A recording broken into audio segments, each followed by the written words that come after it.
Bonsoir, mi espèce les bien, chez bonsoir tout le monde, et puis bienvenue sur notre émission Racontase littéraire. Ce soir, je suis avec ma charmante Kelly. Bonsoir Kelly. Bonsoir Koulsoum, bonsoir tous et toutes, pardon, et merci encore donc de nous laisser un petit moment dans votre quotidien pour voyager avec vous à travers la littérature. Et ce soir, on vous propose un super voyage au niveau des glaciers. On va aller prendre un petit peu de froid, on va prendre un petit peu de leçons de philosophie, on va un peu réfléchir sur l'humanité, voilà, avec donc notre invité de ce soir, donc qui est Jean-Laurent Alaguirre. Bonsoir Jean-Laurent. Bonsoir Kelly, bonsoir Koulsoum. Bonsoir. Alors Jean-Laurent, moi je l'ai rencontré à la nuit de la lecture, la première fois que je l'ai vu au port, à la médiathèque du port pour la nuit de la lecture. Et à ce moment, il présentait son premier roman, Le Sérum. Donc le Sérum... On peut peut-être montrer à l'écran. Voilà. Il présentait Le Sérum. Voilà, c'est une histoire, c'est un policier un peu fantastique et qui nous plonge, nous ramène dans un passé lointain avec des meurtres à la façon de Jacques l'Éventreur, au 19e siècle. Donc on est né ventre alors. Voilà, à Londres. Donc on fait ce bon-là. Et c'est aussi un athlète parce qu'il faisait aussi du saut en longueur. Saut en hauteur. D'accord. Saut en hauteur. Et puis ensuite, il nous revient. Donc là, on n'est plus dans le domaine du policier. Il nous revient avec Les Fissures des glaciers. Deux tomes dont nous allons parler aujourd'hui. Peut-être pas tout, mais en tout cas, nous allons commencer à vous le présenter. Et il va donc bien sûr en parler avec nous, bien évidemment. Bien, alors moi, ma première question, c'est justement donc par rapport au titre, Les Fissures des glaciers. On sent que, en fait, quand on lit le roman, on sent qu'il y a une espèce de métaphore au niveau, enfin, il y a une image qui suit en fait cet endroit en fait assez glacial. Les fissures, on a l'impression que ça représenterait l'homme. Donc on a une vision assez pessimiste en fait de l'humanité. Pourquoi ? Oui, et en fait, il y a deux voies quand j'ai conçu le titre. Il y a un sens littéral, les fissures des glaciers. On va dire... c'est craquelle, comme ça, qui se mortellent. Plutôt plus les glaciers qui se craquellent. Et puis, je ne dirais pas pour quelle raison, puisque c'est quand même un sujet important dans le livre, mais on peut dire que c'est en relation avec le climat. Et après, un sens beaucoup plus métaphorique. Ouais, philosophique. Philosophique, on va dire les fissures des glaciers, c'est aussi peut-être certains personnages avec un dur passé, et puis une philosophie, et puis une discipline. Oui. Qui se craquelle aussi. Ah oui, c'est ça. Surtout cette discipline, parce que certains des personnages, on voit qu'ils ont été éduqués à la militaire, on ne leur a pas donné un peu de tendresse, on ne sent pas la tendresse dans leur éducation, surtout ceux qui viennent du royaume. Oui. Ceux-là, on sent qu'ils n'ont pas été élevés dans cette tendresse-là. Par contre... face à eux, vous mettez d'autres personnages quand même qui sont beaucoup plus accessibles, beaucoup plus doux, beaucoup plus, on va contrebalancer un petit peu la dureté de ces personnages. On va dire que les personnages qui sont issus du royaume ne sont pas des personnages d'une certaine façon naturels. Oui, parce ils ont été, on va dire, formatés justement pour créer justement un certain chaos et pour pouvoir dominer justement la planète. Mais nous avons d'autres protagonistes qui sont issus de colonies qui, généralement, on pourrait dire des humains qui ont quand même en eux une certaine humanité, mais pour justement contrecarrer ces gens du royaume, ils sont obligés d'adopter un régime très très dur pour la survie de l'humanité. D'accord, on parle de survie quand même de l'humanité. Ah oui. C'est bien ce que je disais, on a une vision assez apocalyptique même de l'homme. Enfin, en fait, on a cette vision aussi, d'où la référence donc, au glacier, on a cette importance de la nature. En fait, on a l'impression que l'homme, il abuse en fait de cette mère nature et que on a l'impression qu'il faut contrebalancer en fait cette tendance-là finalement. Alors pour vous, est-ce que c'est un thème qui vous tient à cœur, l'importance de la nature pour l'homme? La survie de l'homme dépend de ce qu'on fait de la nature, de cette mère nature? Oui, effectivement, pour moi, la nature est plus importante. Ben, c'est ça qui... quand je révèle justement la création de l'univers dans un chapitre, je parle d'une certaine sensibilité aussi. Je parle de la création, mais aussi je transporte une certaine lame, puisque la planète, c'est notre mère.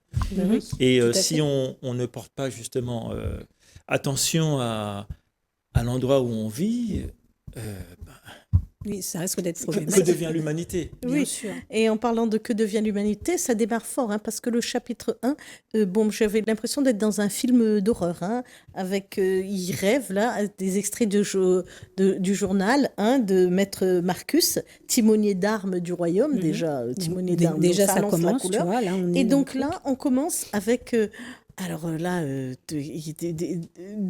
un rêve, mais un rêve un peu fou, parce qu'il rêve qu'il se fait happer par quelque chose qu'il n'identifie pas. Et puis ensuite, pouf, l'histoire commence donc avec Ken, qu'on va retrouver tout le long des 2 tomes, ce personnage-là. Et donc, avec sa chienne. Oui, Pandora. Sa chienne Pandora. Ouais, la référence à Avatar, non, pas du tout. Pas du tout. Voilà, mais bon, c'était un petit clin d'œil. Voilà, Pandora. Et donc, pareil, Kane, vous le faites partir, et au départ, on ne sait pas. On est en train de suivre quelqu'un qui s'enfuit. On s'imagine qu'il s'enfuit, parce qu'au début, on ne sait pas s'il se balade ou s'il s'enfuit. Et puis ensuite, quand le sentinelle arrive, c'est là qu'on se dit « Ah, il est peut-être en train de fuir ». Alors, ce suspense, cette intrigue que vous placez à l'intérieur me fait un peu rappeler à le sérum, cette écriture-là, comme vous mettez des indices, après, paf, vous partez ailleurs et on se dit « Mais il va où, là ?» Voilà. C'est-à-dire, c'est vrai que c'est une réalité dans la conception des livres que je conçois. C'est vrai que je mets toujours un doute. Par exemple, je fais un chapitre avec justement des éléments un peu douteux. Et pour que la personne, du moins le lecteur, puisse s'imprégner de ce doute-là, et puis pour continuer, et puis de ne pas sortir tout d'un coup comme ça.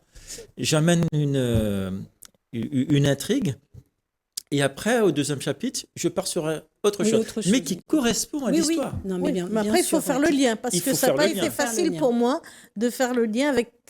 Alors, il y a quand même du vocabulaire, certains vocabulaires très spécifiques. Voilà, et puis difficile pour quelqu'un qui n'a pas l'habitude de lire de la science. Oui. C'est quand même très pointu comme vocabulaire, j'ai trouvé. Oui. Et puis ensuite, c'est après. En fait, c'est à partir du chapitre 3 que je fais moi-même le lien. Voilà. Parce que je me dis, au chapitre 2, je dis, oh là là, c'est quoi ça? Voilà, c'est-à-dire que dans le chapitre 2, vous commencez direct par la terre-mère. Et après, donc, il y a toute une réécriture, en fait, de la création, de l'humanité. Et après, justement, donc, on a donc cette historique de la guilde de la Rose des Vents. Oui. Voilà. La guilde de la Rose des Vents. Alors, moi, ça m'a fait penser, vous voyez, alors c'est assez actuel comme sujet, vous voyez, le sujet des sociétés secrètes qui seraient en train de nous gouverner. Enfin, voilà, je ne sais pas si des complots des complots, exactement, d'un groupe d'intellectuels qui mèneraient, en fait, le monde. C'est actuel, de façon, finalement. Oui, à la base, c'était pas du tout ça. D'accord. On va dire que c'était un regroupement de personnages altruistes, on va dire. D'accord. Bah là, ils sont pas... Au début, c'était ça. Au début, c'était justement... Oui, avant que l'autre assassine l'autre. Tout à fait. C'était justement créer, du moins mêler la science avec la modernité. Ouais. C'est-à-dire dans un monde où c'était en évolution constante. Alors, il fallait... la guilde est née comme ça, justement, dans un but altruiste. Après, les choses se sont sclérosées. Oui. Il y a un personnage qui est rentré dans la guilde, qui ne devait pas justement rentrer, mais on l'a fait rentrer. et puis et puis vous en tuez quelques-uns qui c'est ça, allez hop, alors là pas ceux vous qui les sont tuez un peu ceux qui auraient pu voilà qui auraient bien pu sûr. justement regarder Bah, ça. Allez hop, on s'en débarrasse là. Allez. Voilà. Voilà, Non, mais mais c'est l'homme finalement, Oui, il c'est est, l'homme il est qui est très comme ça. Enfin, il C'est est l'homme très qui tue un petit individualiste. Tout à fait. Allez, on en élimine là, pour que ça reste un peu.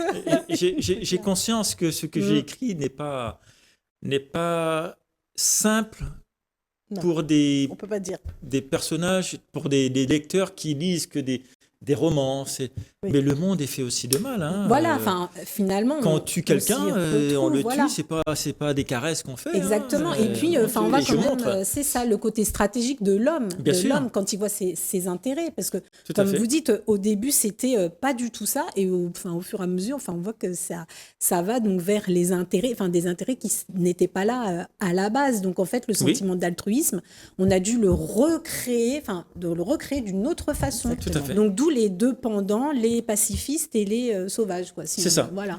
Au début. au début Voilà. au début parce On qu'après n'a pas, tout, et déformé. et puis j'ai l'impression que alors les loups que ce soit les chiens loups qui aident les autres mais les loups ceux qui attaquent qui sont dans la forêt, les loups vous expliquez qu'ils attaquent parce qu'ils ont faim, qu'ils veulent manger en Oui. gros, hein. Et par contre à l'homme vous ne donnez jamais Non. totalement les raisons pour lesquelles ils tuent ou ils vont tuer. Mais évidemment que dans l'histoire, on peut comprendre un peu, mais vous n'êtes pas aussi franc que comme vous l'êtes avec les animaux. Ouais, Les aussi animaux, tendre, c'est clair. quoi. Ouais, les animaux, Oui, c'est l'instinct finalement. C'est l'instinct. C'est l'instinct. Et, c'est quand même un endroit, quand même, les glaciers, c'est quand même un endroit isolé. Dur. Et pour trouver la nourriture, c'est assez complexe.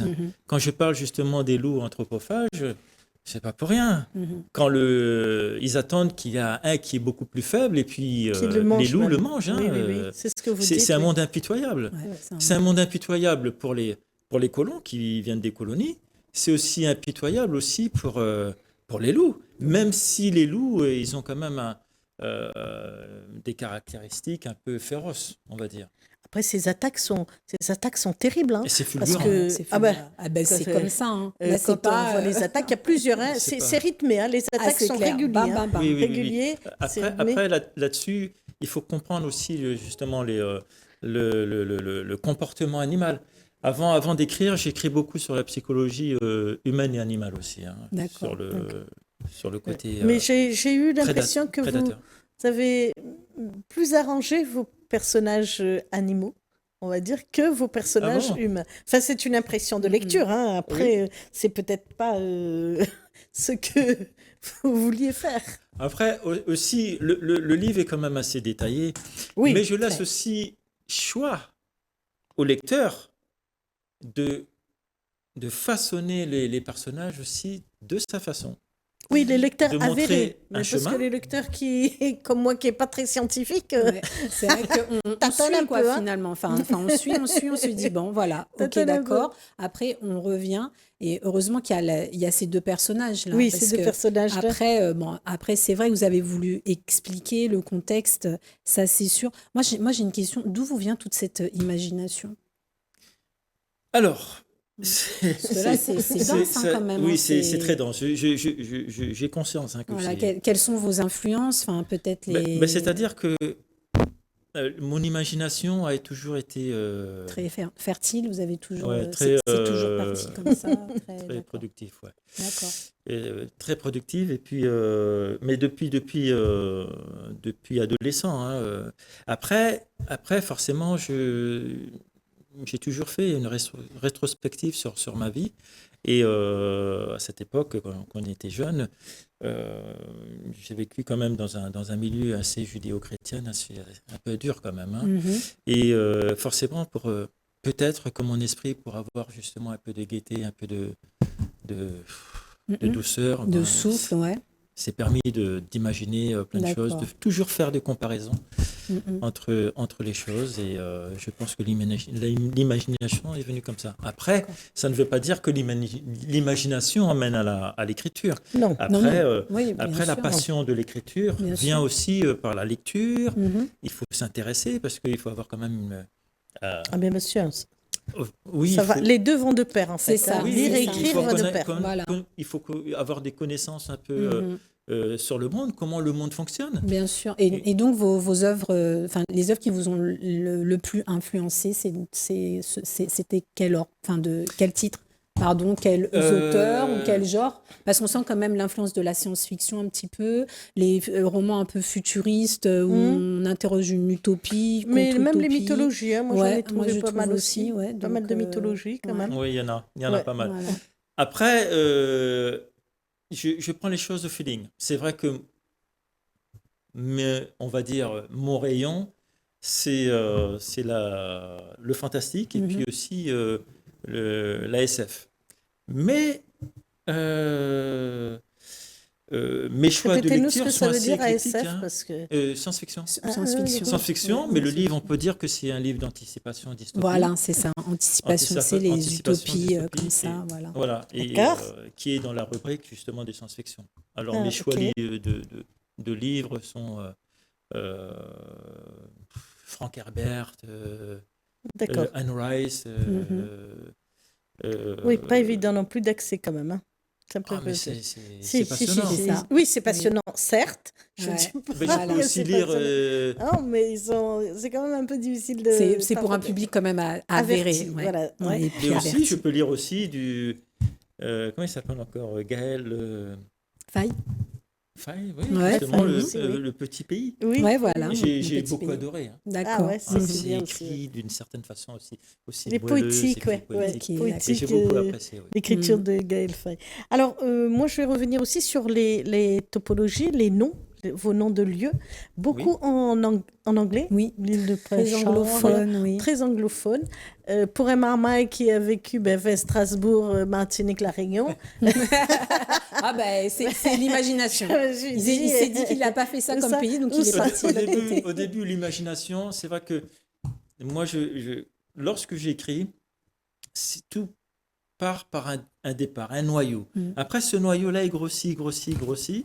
Et après, effectivement, quand ça commence à gonfler vraiment, et c'est là que je commence à écrire, parce que je ne peux plus garder toutes les informations que j'ai. Et c'est comme ça que le sérum est né, les fissures des glaciers et d'autres qui viendront plus tard. Voilà. Alors, on va essayer de faire assez vite, hein, parce que là, on arrive presque à leur fin. Une dernière question, après on passe à l'objet. Juste, j'aimerais savoir, donc vous avez d'autres projets en tête, oui, d'écriture. Est-ce que le troisième roman sera dans cette mouvance-là où vous abordez un tout autre genre, un tout autre thème? Est-ce que vous interrogez encore l'humanité ou est-ce que vous passez à autre chose? Est-ce que ce sera plus de la romance peut-être? Un roman d'amour, un roman de jeunesse, je ne sais pas. Voilà. Est-ce que vous pouvez nous dire un petit, quelque chose sur votre... Alors, comme il y a toujours un noyau qui pousse dans mon cerveau et qui me tente à chaque fois de faire la suite du sérum. D'accord. Vous revenez sur le premier. Je reviens sur le premier, même si mon cerveau me joue aussi des tours, il me sonne à la tête de faire la suite du sérum, des fissures des glaciers. Donc un tome 3. Parce que le sérum semblait d'être fini. Hein. Non. J'ai peut-être oublié des choses à la fin, mais il me semblait que c'était... Je laisse toujours une porte d'ouverture. Il y a toujours 3 petits points. Ah oui, Voilà, c'est 3 petits points. Dans l'écriture, il y a toujours 3 petits points. Donc, il me semblait que c'était fini. Alors, on passe rapidement sur votre objet que vous avez emmené. Alors, j'ai emmené un petit objet. C'est une boussole. Ah, d'accord. Alors, pourquoi une boussole? Il ne faut pas se perdre dans les glaciers. Voilà, c'est ça. Parce que dans les glaciers, il faut se munir d'une boussole. Non, pas spécialement, parce que je suis un enfant du monde. Et un enfant du monde, vous avez vu dans les écrits, je parle du Grand Nord du Canada. Et vous y êtes allé au Grand Nord du Canada ou c'est pure fiction? C'est pure fiction et puis beaucoup de recherches aussi. D'accord, oui. Oui. J'écris pas sans avoir une source. Bien évidemment. Une source tangible.